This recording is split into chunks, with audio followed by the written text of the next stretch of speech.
Bueno, muy bien. Y ahora moviéndonos de vuelta a ver cómo podemos interpolar variables en lo que sería nuestra función print. Algo parecido a lo que hacíamos con el printf en C. Vimos varios ejemplos, algunos en la teoría que usábamos el print, le pasábamos una cadena de un string, una cadena de caracteres y poníamos esa f al principio. Y en estos ejemplos, en esta teoría adicional, estamos viendo la utilización de este método format, ¿sí?, de los strings. ¿Qué podemos hacer? Bueno, básicamente con format nos permite hacer esa interpolación de variables, ¿sí?, de una manera muy similar a lo que hacíamos con C. Y ahí ya tenemos un ejemplo que era algo de lo que estuvimos viendo en los distintos filminas de esta teoría. En el caso de las empanadas, ¿no? Y ahí tenemos las llaves sin ningún tipo de numeración adentro, que básicamente van a tomar los parámetros que se le pase al format en el orden en el que vienen.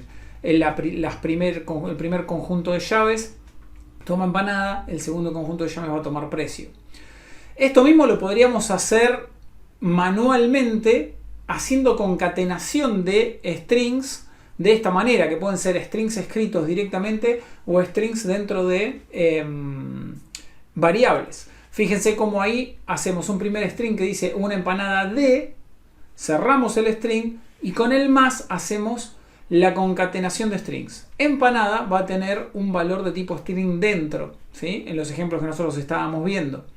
Después sigue otro string, le concatenamos a eso con el más, cuesta pesos, y después lo que concatenamos después es precio, pero precio es un valor entero, con lo cual estamos utilizando la función str en ese caso, pasándole el precio para que nos dé un string. Esa función va a devolver un string en donde precio está transformado y se utiliza como una cadena de caracteres, ¿sí?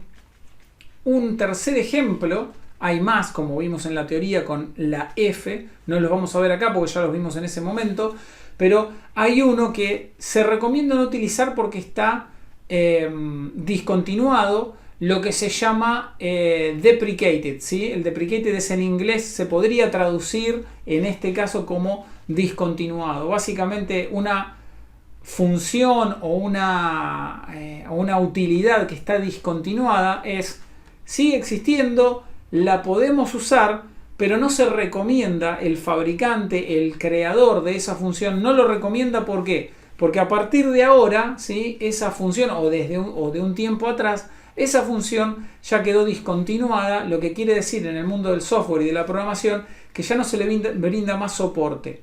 A partir de este momento, digamos, el programador que la realizó ya no la va a estar corrigiendo, ni monitoreando, ni modificando, ni mejorando en las versiones sucesivas. Y posiblemente desaparezca en versiones que siguen.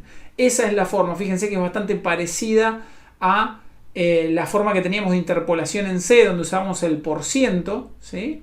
Y estamos utilizando ahí un preformateo que no tiene mucho sentido explicarlo en detalle, justamente por esto, porque está discontinuado.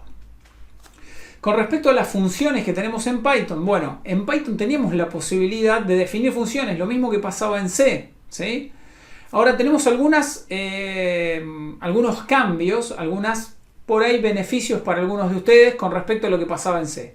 De la misma forma que las variables no tenemos necesidad, ya no las declaramos con un tipo de datos, en este caso las funciones que nosotros definamos en Python no necesitamos definir ni el valor de retorno, ni el tipo de datos del valor de retorno, ni el tipo de datos de los valores que pasamos como parámetros de entrada, ¿sí? Eso es bastante importante, ya que directamente lo que vamos a hacer es, las funciones van a retornar directamente un valor o no, y van a tener parámetros con nombres, pero no vamos a declarar sus tipos, ¿sí? En Python todas las funciones se definen y comienzan con la función, con la sentencia def. Escribimos def y luego el nombre de la función que estamos declarando. Otra cosa importante, particular de Python, que lo vimos en las clases de teoría, tiene que ver con el hecho de que en Python nosotros no tenemos necesidad, no estamos obligados a definir una función main, ¿sí? Python es un lenguaje interpretado y empieza a ejecutar sentencia por sentencia desde arriba hacia abajo. Entonces va a ejecutar la primera sentencia que vea. Eso quiere decir que la primera sentencia ejecutable la va a ejecutar. Nosotros podríamos, ¿sí?, escribir una función que casualmente tenga el nombre main, ¿sí?, pero no va a ser una función especial como era el caso de C. C específicamente requería que escribiéramos una función main porque era lo primero que se llamaba al ejecutar nuestro programa. En el caso de Python no. Nosotros ejecutamos un programa en Python y va a ejecutar las sentencias una por una. Entre ellas puede haber definiciones de funciones, ¿sí? Ahora, si nosotros vamos a declarar cualquier función, tiene que haber un punto, ¿sí?, en nuestro programa en Python en donde nosotros llamemos a la primer función o empecemos a ejecutar nuestro programa y luego se llamen a las funciones, ¿sí?, dentro del código ejecutable haya una llamada a alguna de las funciones que declaramos. Si no la llamamos nunca, por consiguiente nunca van a ser ejecutadas. En el caso en que nosotros querramos definir una función main, en algún punto tenemos que llamarla. Como vimos en la teoría también, es común, es como una convención de los programadores en Python de, en realidad para nuestros programas en Python, realmente definir una función que tenga el nombre main y que sea la primera sentencia ejecutable por fuera de toda la declaración de nuestras funciones, que sea la primera sentencia que ejecuta nuestro programa, ¿sí?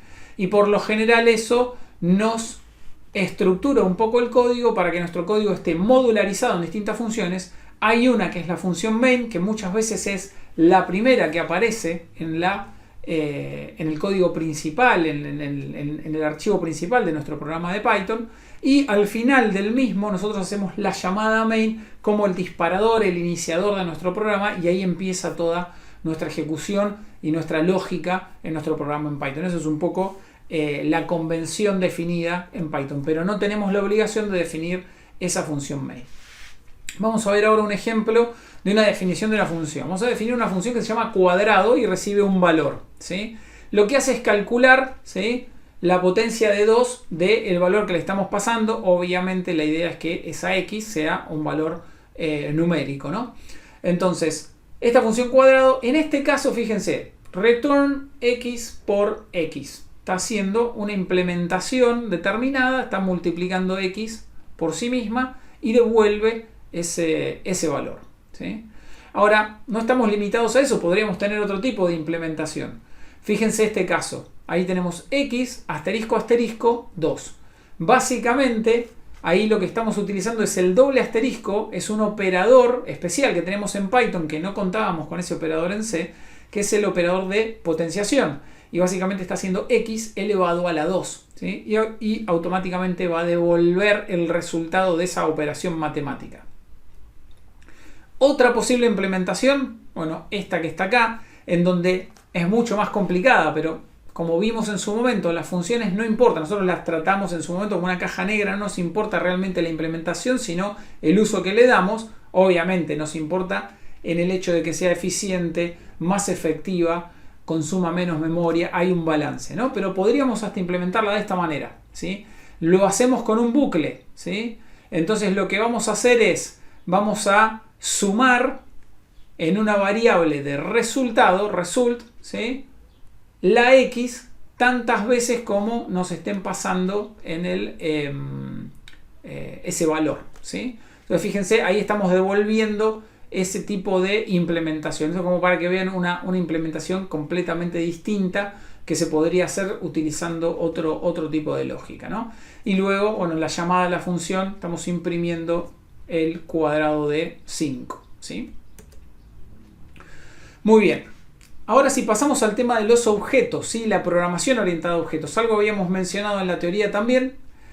Python es un lenguaje de programación orientado a objetos. Muchas de las estructuras de datos que nosotros trabajamos en Python, como vimos las listas, los diccionarios, las tuplas, en realidad, ¿sí?, algunas de esas estructuras son objetos. ¿Qué son los objetos? También algo de esto habíamos visto en la teoría, pero de vuelta trayendo ese concepto, los objetos son muy similares a los struct de C, estas estructuras en las que nosotros podríamos definir en una misma colección, en un mismo tipo de datos, varias variables juntas que tenían una cierta cohesividad, que pertenecían a una misma estructura y que podían tener distintos tipos, ¿sí? Es muy similar a eso, pero no solo va a contar un objeto con estas distintas propiedades, que pueden ser múltiples, todas las que querramos, con distintos tipos de datos dentro, sino que además va a contar con funciones específicas para ese objeto, ¿sí? Estas funciones se denominan métodos, ¿sí? Entonces, cuando veíamos el concepto de las estructuras, ahí vemos un ejemplo, tenemos el struct auto, estamos definiendo un auto que va a tener, esto es lo que hacíamos en C.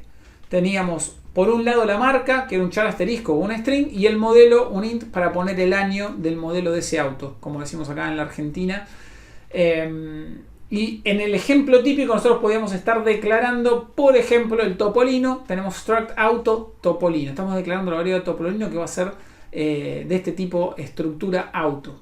Y después podemos hacer una asignación, ¿sí? De esta manera, ¿sí? De los valores, nosotros hacemos topolino.marca, le asignábamos fiat como un string y el modelo le pasábamos un año, que es un valor entero, ¿sí? Esta es una de las formas más características que teníamos de utilizar estructuras, ¿sí? Como decíamos,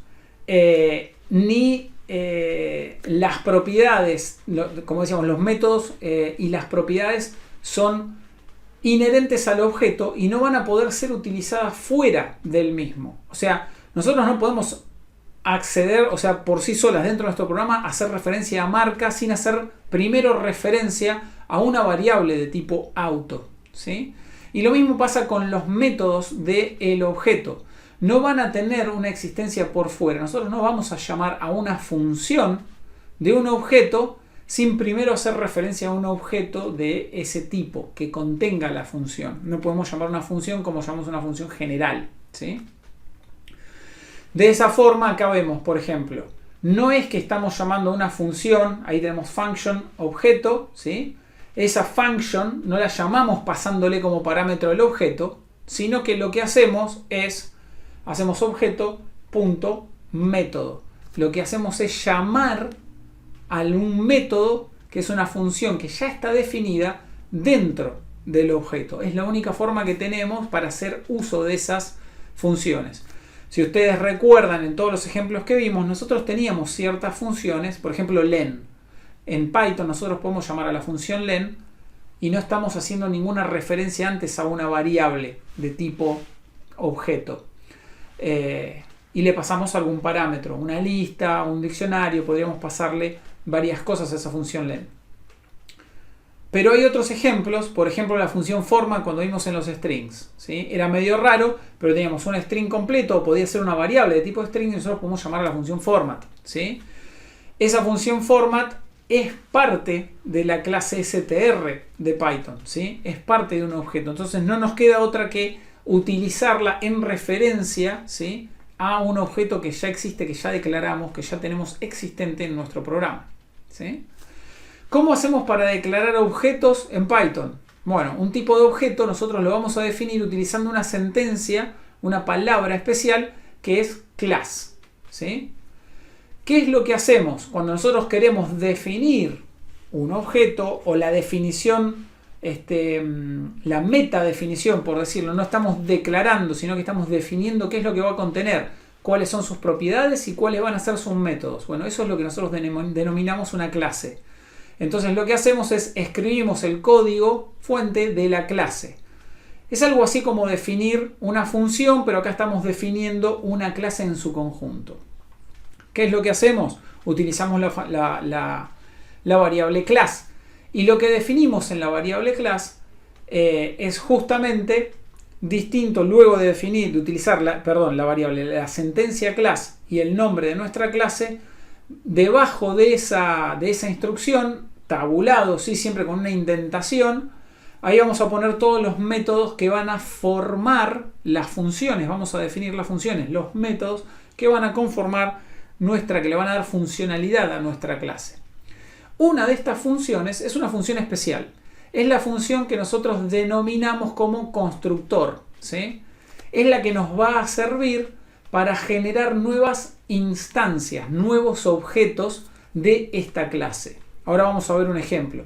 Pero para que tengan una idea, cada vez que nosotros creamos un nuevo objeto, tiene que ser construido, ¿sí?, por nuestro programa Python. ¿Cómo sabe Python cómo lo tiene que construir? Bueno, a través de esta función que es el constructor. ¿De qué se encarga el constructor? De asignarle valores a las propiedades que tiene esa clase. Ese objeto en particular se le asignan ciertos valores. Y algo también a tener en cuenta es que cuando estamos trabajando con los métodos, con la definición de los métodos, las funciones / métodos de nuestras clases, nosotros podemos utilizar una palabra especial, una sentencia especial que es self, que hace referencia al objeto en sí. Imagínense que estamos dentro de una función y queremos interactuar con el valor de una de las propiedades de ese objeto.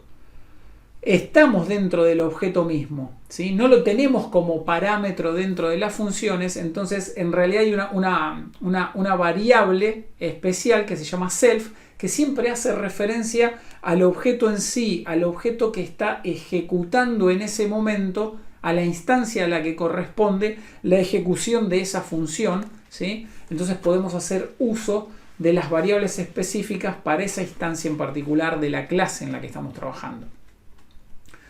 Muy bien, acá vamos a ver un ejemplo muy simple en donde nosotros definimos en Python una clase que se llama estudiante.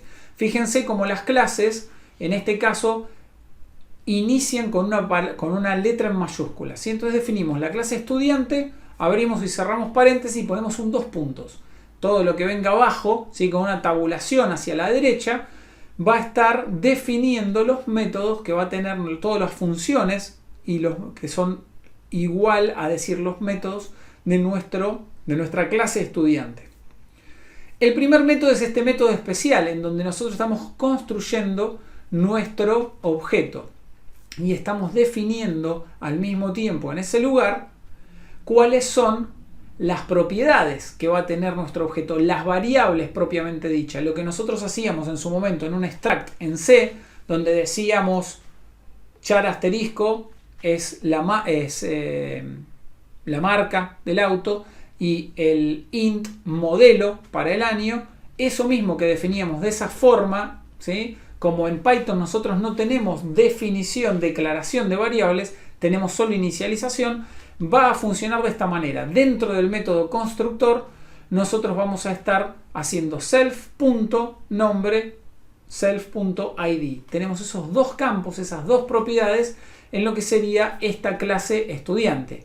Un estudiante, por lo tanto, va a tener una propiedad nombre y una propiedad ID.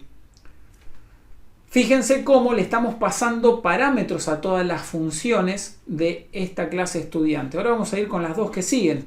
Pero si rápidamente miramos los parámetros que reciben como entrada estas funciones, fíjense qué es lo que sucede. El primer parámetro es un parámetro especial, fíjense, self. Esto es lo que les mencionaba hace un ratito. Todos los objetos tienen este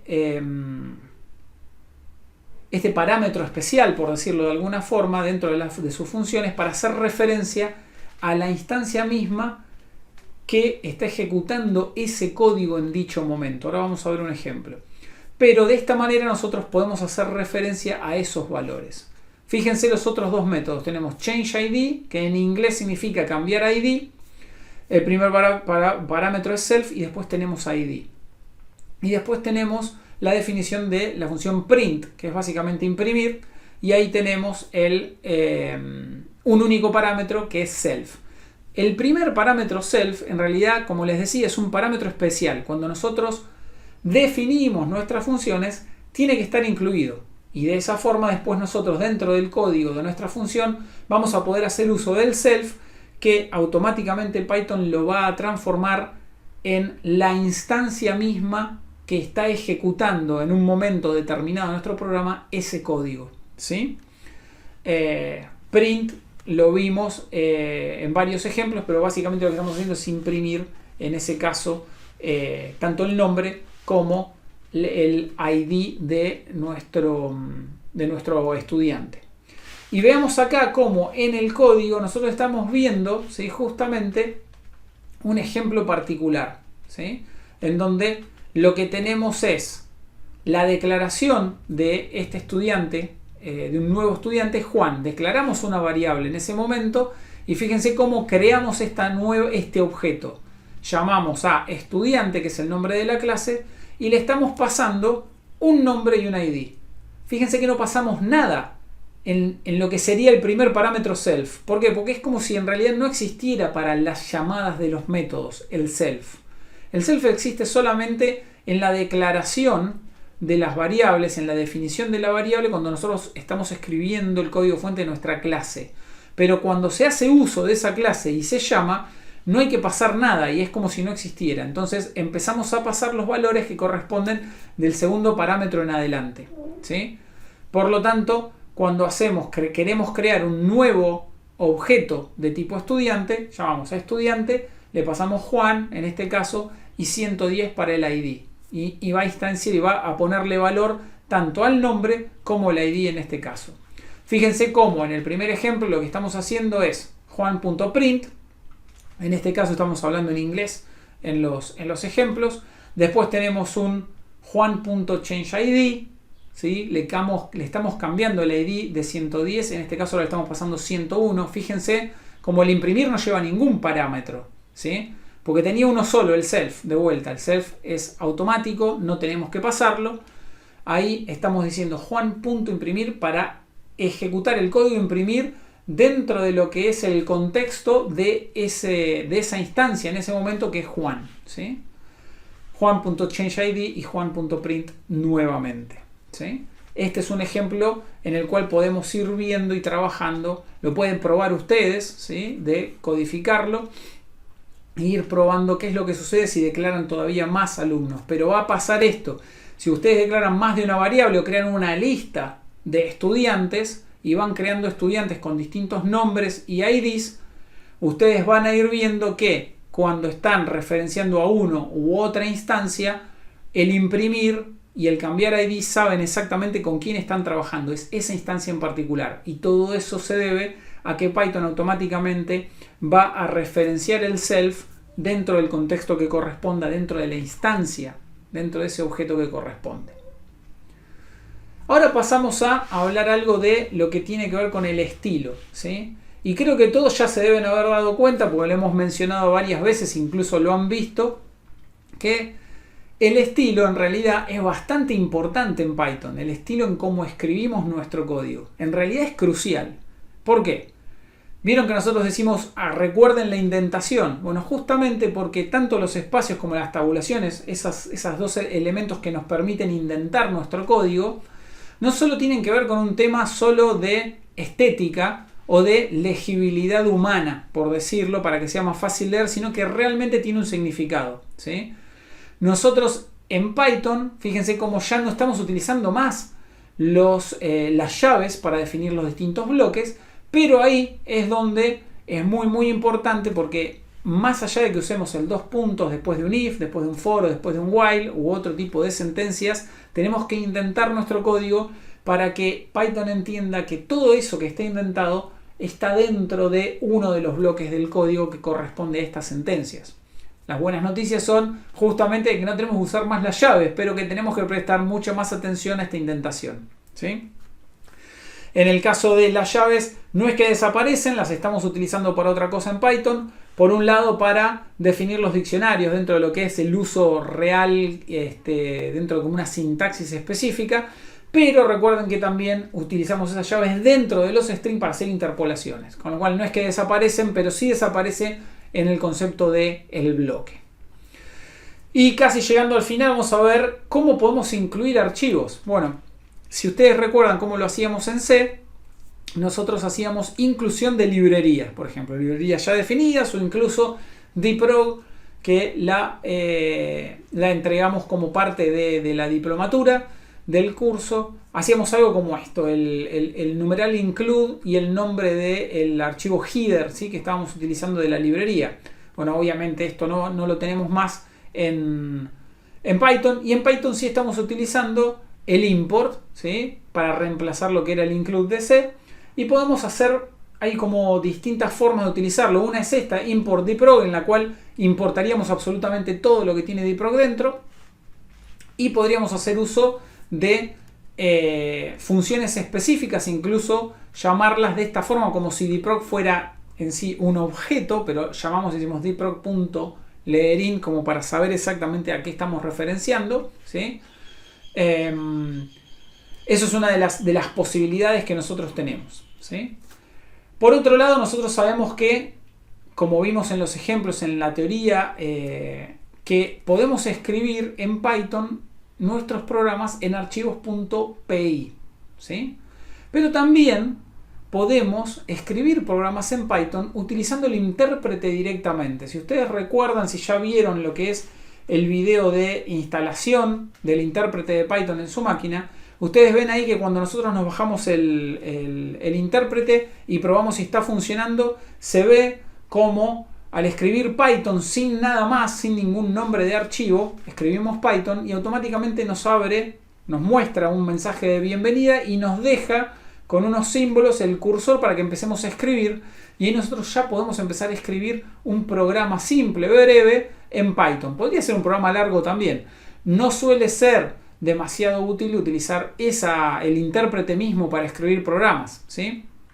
Pero si tenemos que hacer pruebas rápidas, alguna verificación, testear algo específico, podemos hacerlo y podemos utilizar el intérprete, ¿sí? Obviamente tenemos que tenerlo instalado. Pueden ver el video de instalación, es bastante simple. Con entrar a Python, al sitio web de Python, ahí tienen las distintas versiones para distintas plataformas. Nosotros hicimos un video específico para Windows. En otras plataformas como Mac y como Linux no es muy complicado.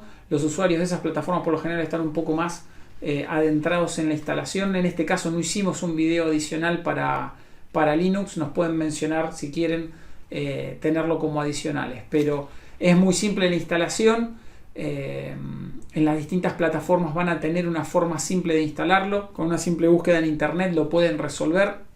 Se contactan con nosotros en el caso de que no lo puedan hacer, pero el caso específico de Windows sí lo vimos y mostramos justamente esto, el intérprete, cómo puede ser también utilizado para escribir fragmentos cortos de código. Y por último, lo que vamos a ver es justamente cómo se ejecutan los programas en Python. Bueno, una de las formas básicas, que es la que nosotros estamos viendo aquí, es justamente utilizar el intérprete, pero que se llama el ejecutable Python. Cuando escribimos Python en nuestra consola, ponemos luego de escribir Python el nombre del archivo que vamos a estar ejecutando, ¿sí? Lo que sería nuestro archivo principal, el archivo de nuestro programa en Python. Una vez que hacemos eso, el intérprete empieza a cargar ese archivo y empieza a interpretar. No compila, empieza a ejecutar directamente. No hay compilación, empieza a ejecutar de arriba hacia abajo.